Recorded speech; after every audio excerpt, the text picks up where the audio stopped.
क्या कुछ निरीक्षण सर आज हुआ? जब भी हम जैसे लोग किसी भी ऐसे संस्थान में आते हैं जहाँ पे सरकार के द्वारा सुविधाएं आम लोगों के लिए, गरीब लोगों के लिए दी जाती हैं, तो वहाँ पे लगातार आके देखना एक जनप्रतिनिधि का कर्तव्य होता है कि सरकार द्वारा दी जा रही सुविधाएं लोगों तक पूरी प्रभावी ढंग से पहुँचती है। आज इस सेंटर पे हम लोग आए हैं और बहुत अच्छी बात है कि एड्स के बारे में एक जागरूकता सभी लोगों को जानने की ज़रूरत है कि एड्स जो है ये एड्स एक बीमारी है जिसको एक्वायर्ड इम्यून डिफिशिएंसी सिंड्रोम कहते हैं और ये ह्यूमन इम्यूनो वायरस के होने से होता है। और इस बीमारी के संक्रमण के क्या क्या लक्षण होते हैं, क्या कारण होते हैं, इसके बारे में समाज में बहुत सारी भ्रांति फैली है। पहली बात तो ये है कि ये छुआछूत की बीमारी है। जो भी HIV पॉजिटिव लोग होते हैं उनके साथ खाना खाने से, उनके साथ रहने से, हाथ मिलाने से, इवन आपका उनका लार्वा का जो एक्सचेंज होता है उससे भी इसका संक्रमण नहीं होता है। इसका संक्रमण सिर्फ आपका ब्लड के कांटेक्ट में आने से, सीमेन के कांटेक्ट में आने से, या गर्भवती जो माता होती हैं जो एड्स से HIV इफेक्टेड होती है उससे उनके बच्चों में संक्रमण जाने का ये खतरा रहता है। बाकी ये छुआछूत की बीमारी नहीं है। ये जो HIV पॉजिटिव है वो हमारे समाज में मिलकर और रह सकते हैं, हमारे साथ रह सकते हैं, तो उनके प्रति भेदभाव की भावना से हमें अलग होकर काम करना चाहिए।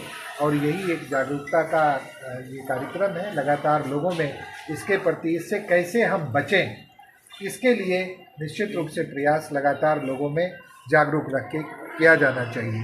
आज इसी संदर्भ में इनका बहुत दिनों से कहना था कि हम लोगों ने एक कार्यक्रम रखा है, आपकी उपस्थिति होनी चाहिए, तो आज हम लोग यहाँ पे आए और इसके साथ साथ जब हम लोग आते हैं तो बाकी लोगों से भी मिलते हैं, बाकी व्यवस्था को भी देखते हैं।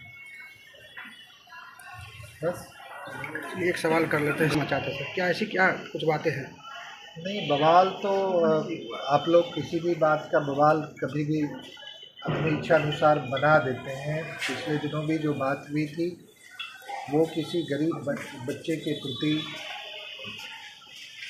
उनको जो मिलना चाहिए सेवा, वो सेवा समुचित हम लोग को नहीं लगा, उनके अभिभावकों को नहीं लगा, और वो सेवा दिलाने के उद्देश्य से ही हम लोगों ने जो यहाँ पे तैनात डॉक्टर थे उनको उनकी जिम्मेदारी का निर्वहन करने के लिए हम लोगों ने प्रेरित किया था।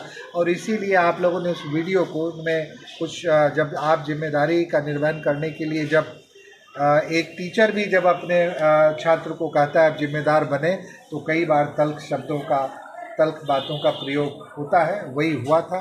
उसका बात का बतंगर आप लोगों ने बनाया, मीडिया ने बनाया। इस बात की कोई बात नहीं है। ये कोई इन चीज़ों से सरकार की ना तो योजनाएं रुकेगी, सरकार के द्वारा दिए गए जो निर्देश हैं उनके पालन में किसी प्रकार की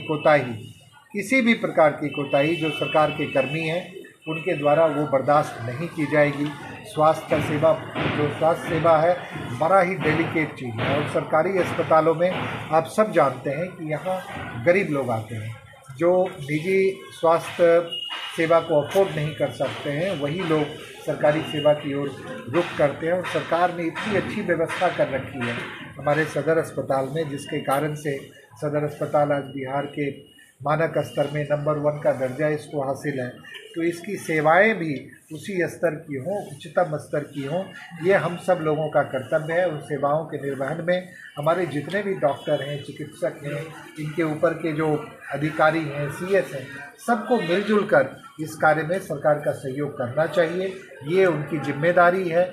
इसी कर्तव्य के निर्वहन के लिए उनको यहाँ नियुक्त किया गया है। और अगर इस प्रकार की जिम्मेदारी में कहीं भी किसी प्रकार की कभी भी हम जैसे जनप्रतिनिधियों को लापरवाही दिखेगी तो आवाज़ लगातार हम लोग उठाते रहेंगे, और हम लोग उनकी जिम्मेदारी का निर्वहन करने के लिए उनको निश्चित रूप से प्रेरित करते हैं। सर, प्राइवेट एम्बुलेंस जो कि पनेसिया से ट्रांसफ़र किया गया था सदर अस्पताल, 14,000 रुपया में वही प्राइवेट एम्बुलेंस सर उसको पटना लेके गई थी। इसकी जानकारी मुझे नहीं है। मुझे इतना पता है कि जिस बच्चे को हम लोग देखने आए थे उसको उसी दिन रात में उसकी गंभीरता को देखते हुए पीएमसीएच रेफर किया गया था। वो मामला अलग था, ये 4 दिन का मामला था। ये 4 इसके बारे में मुझे जानकारी नहीं है। जब तक मुझे जानकारी नहीं होगी मैं इस पर कोई टिप्पणी नहीं करूँगा। कोई एड्स क्या है, ये कैसी बीमारी है, ये क्या छुआछूत की बीमारी है, इसका संक्रमण कैसे होता है, इन चीज़ों के बारे में हमने तो बता दिया आपको कि एड्स एक जो कमियां वगैरह जिसको लेकर आप लोगों ने सर निर्देश भी दिया है। जी, निश्चित रूप से दिया है। शिकायतें यही मिली हैं कि यहाँ पे जो मूलभूत सुविधाएं जैसे पंखा वगैरह है वो खराब स्थिति में है, नहीं चलता है।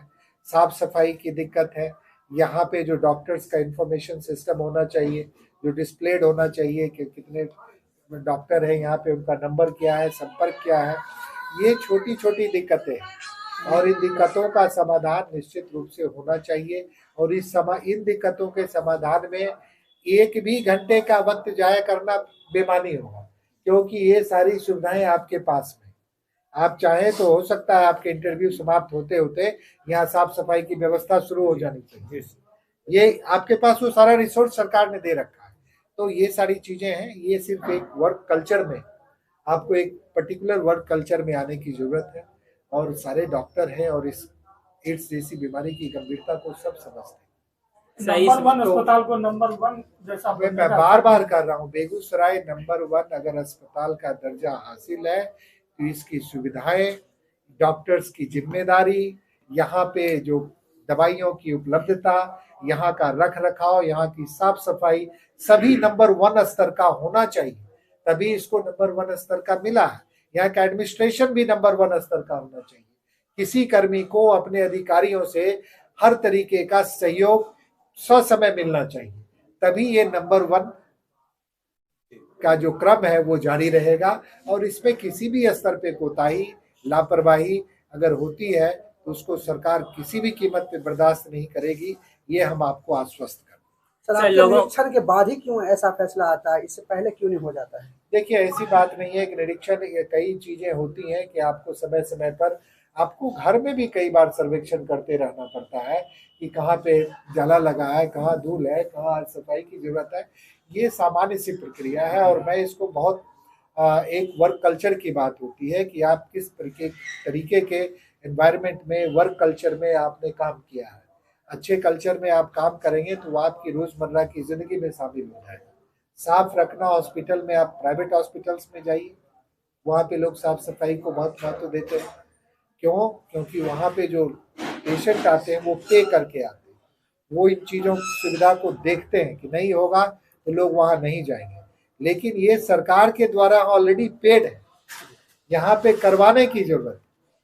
किसी भी प्राइवेट हॉस्पिटल से सुविधाओं में, इक्विपमेंट्स में, डॉक्टर्स के एक्सपर्टीज में कहीं से भी कम नहीं है और संसाधन भी यहाँ भरपूर है साफ सफाई करने के लिए। तो अगर ये उसके बावजूद नहीं होता है, इसको तो हम लोग निश्चित रूप से लापरवाही मानेंगे, वर्क कल्चर की कमी मानेंगे। जो पूरे नीचे से लेके ऊपर तक लोग बैठे हुए हैं, उन सबको एक कल्चर में आना पड़ेगा ताकि हॉस्पिटल का जो मानक होता है स्वच्छता का, उसको पूरी तरह से सरकारी अस्पतालों में निश्चित रूप से उन मानक को फॉलो करना है और ये करना पड़ेगा सभी लोग। क्या लगता है कुछ चीजें हैं जो यहाँ से पूरी तरह पूर्ति हो जाएगी, व्यवस्थित हो जाएगी? कुछ चीजों को लेकर जो है सो आप पटना में कुछ चीजों की व्यवस्था के लिए आप पटना में इन चीजों को निश्चित रूप से लगातार हम लोग व्यवस्था के लिए जो चीजें यहाँ के स्तर से जिसकी आपूर्ति नहीं हो सकती है, जिससे पटना के स्तर से इंटरवेंशन की आवश्यकता है, उसके लिए तो हम लोग लगातार करते ही रहे। लेकिन जो चीजें यहाँ पे उपलब्ध है, उपलब्ध साधनों का पूरी तरह से उनका समुचित प्रयोग करना, उनका उपयोग करना, उसकी उपयोगिता को बरकरार रखना यहाँ के लोगों की जिम्मेदारी है। जो साधन उपलब्ध नहीं है वो दिलाना सरकार की जिम्मेदारी है। लोगों को किस प्रकार के इस विषय पर जागरूक करेंगे जो छुआछूत हट जाए? ये तो जागरूकता की बात है। आप लोगों से समझाएंगे, लोगों को इस बात की चर्चा होनी चाहिए, संवाद होना चाहिए। तो विभिन्न स्तरों से आप कर सकते हैं। आज थिएटर के माध्यम से, नुक्कड़ के माध्यम से, प्रचार प्रसार के माध्यम से, सोशल मीडिया के माध्यम से आप लोग भी इस पे कार्यक्रम कर सकते हैं कि एड्स क्या है, ये कैसी बीमारी है, इसका संक्रमण कैसे होता है, ये छुआछूत की बीमारी नहीं है। अगर आप प्रचारित करने में, लोगों के दिमाग में डालने में सफल होंगे तो एड्स के मरीजों को भी सम्मानपूर्वक समाज में जीने का जो अधिकार है उनका, वो